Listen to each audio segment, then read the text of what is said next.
Hey, hi. Thanks for clicking on this video. If you have not checked out part 1 and part 2, go and check it out because without that knowledge, this would not be that much fruitful.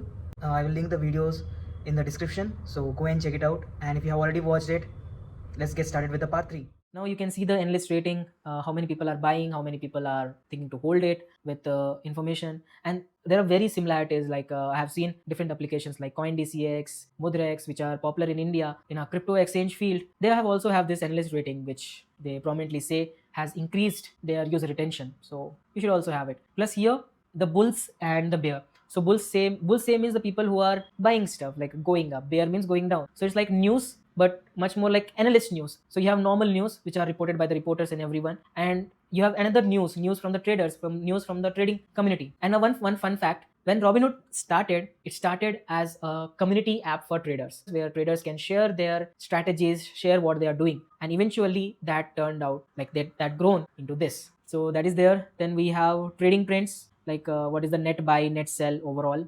And something that interesting that I found is below the chart have AI, and don't make it as AI insights or something like that, because people feel it as a cringe, because that information might be right, might not be right. Like it's like a different thing, because ChatGPT hallucinate and every other model is also somewhat hallucinate. So having not that AI stuff as a thing that yeah, this is AI, you can show the information, you can show the analysis, like how Robinhood has done. So Robinhood is giving a simple answer, a simple summary of what is happening in trading trend, and the source is Robinhood. But this source could be different, like that can be from the reports, that could be from AI, and they have a separate UI and UX flow for the AI, which I will show you in some time. But what I feel as a designer is that have AI, but don't make it like obviously that is AI and something like flashy stuff. It should be informative. Let the user read it, let the user know, and just reduce the processing time. The ultimate goal for having an AI in the app is to reduce the processing power for the person. So that is that. Next, you go down, you can see a research report. Obviously, that is from Robinhood, and this is an extra thing that comes with the gold membership that's there. You can see other ratings, what is the fair value, etc., etc.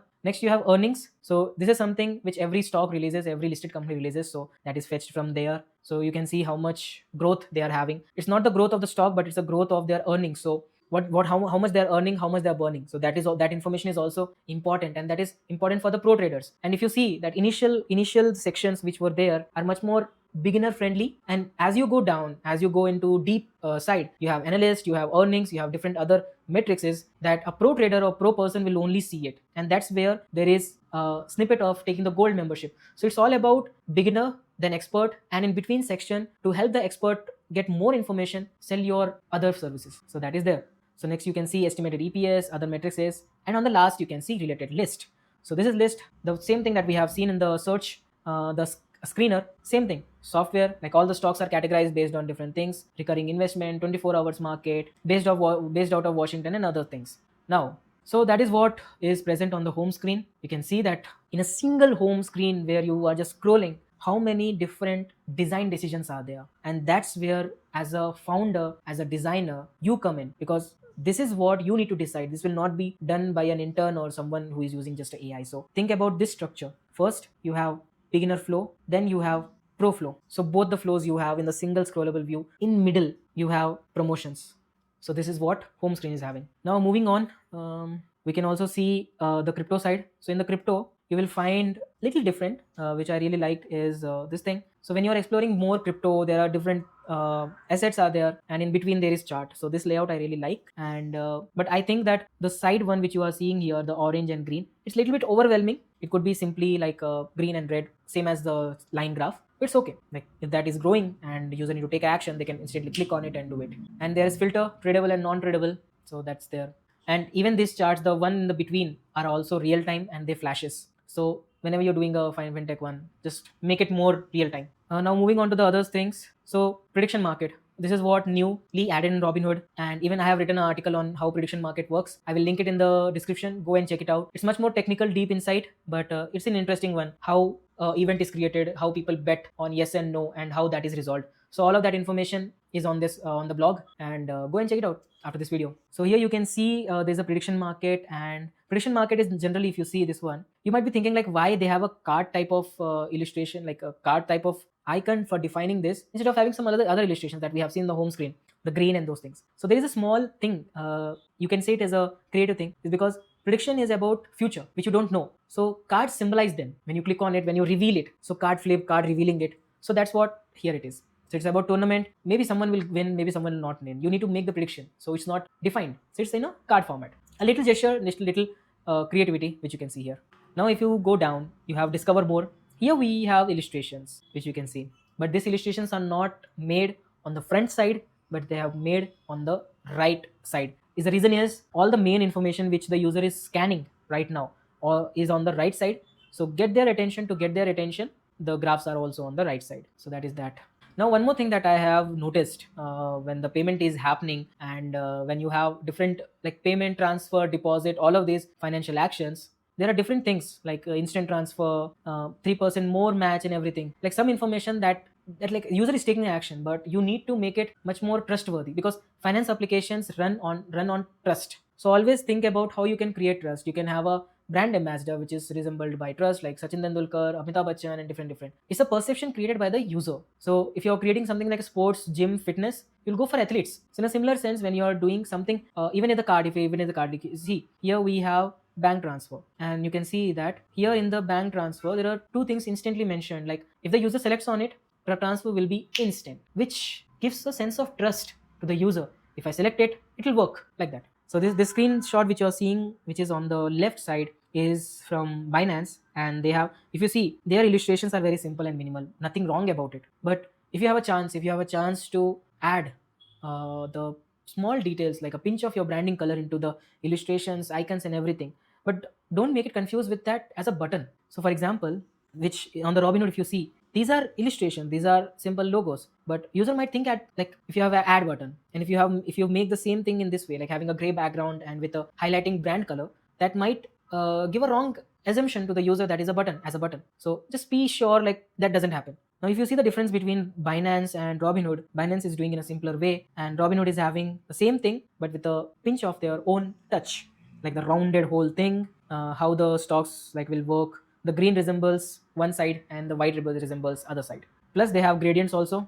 So limit order, which is an instant order, which doesn't require you to set up other things. It just happen instantly. So it's a small gesture to get the attention of the user. That is the first thing. Second thing is let them do it. Let them explore it, do it. In the stocks, you have holdings when you scroll down. And when you see the holdings, there are two actions, send or receive. And the reason here it is in a green color. So remember that we have seen that Robinhood is having the button as create one. So it was like create and underline, but it was in a white color.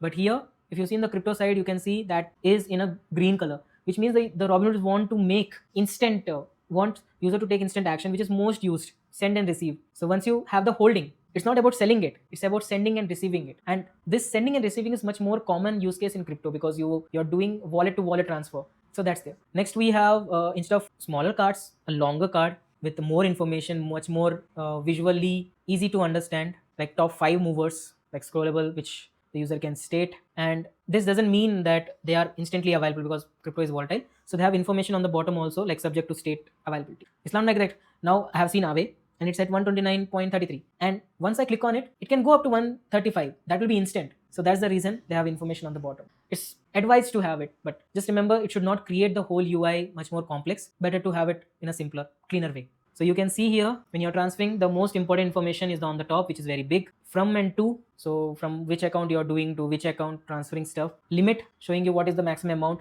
So the reason here the limit is at the bottom is because that's the easily scannable area. So first you will scan the first amount. Second, you will be scanning the options like how much you can transfer, like suggestions, $500, $2,000, $3,000. And third thing will be the deposit limit, and fourth thing will be the from and to. So from and to is something that you will check in the last once you have added the amount. So that's there. That's the main reason whenever you're doing the UI revamp or everything, just add numbers. Okay, this is how the user will be scanning. So normally in the websites you can see F scan, like they go from right to left, left to right, go down. So same thing applies for the mobile. So you can see the transfer information the user can edit. They have added, they have a suggestion like how much time it could take. If they want instant transfer, they can click on it and that will occur fees. So it's an option thing. This optional instant thing we are not seeing in Indian applications. Mostly consumer applications like Zepto. Recently Zepto is being into the media and on Reddit because they have unnecessary charges. So if you're doing something in the fintech area, if you're adding some fee, show the benefit of it. So here the benefit is instant transfer. So if you want the instant transfer, $1 fee will be applicable. So in this way, you need to make user in control. Let the user decide. If the user want it to be fast, they will pay for it, but don't make it hidden. That's a dark pattern, which is not at all recommended in fintech applications, because the dark patterns can work in consumer applications, like consumer in sense like food delivery and etc, but this dark pattern will not work in fintech applications. The reason is fintech is based on trust. Other Swiggy, other applications are based on the craving on the demand stuff. So once you want to build the trust, don't force fees, don't force the UI onto the user. If they want to delete the account on your app, let them do it. If they want to deactivate it, let them do it. Don't make Adobe is much more popular for not letting their user go away. It's okay, like for retention is okay, but on the fintech, you need to create trust by being available, not by forcing them to stick with you. So that's there. Yeah, that's it. So thanks for watching till now. I hope you have learned something. These were some of the findings that I found on Robinhood, and me being as a fintech designer, studying these applications give me a lot of information. And if you're looking for some designer, if you're looking for a UX or product designer, I'm available, and please reach out to me. My portfolio and contact details will be in the description. I'll be looking forward to talk with you, and if you're a designer, let's chat, let's understand each other's weaknesses, strength, and work upon it. So with that note, thank you for watching. I will see you in the next one. Bye.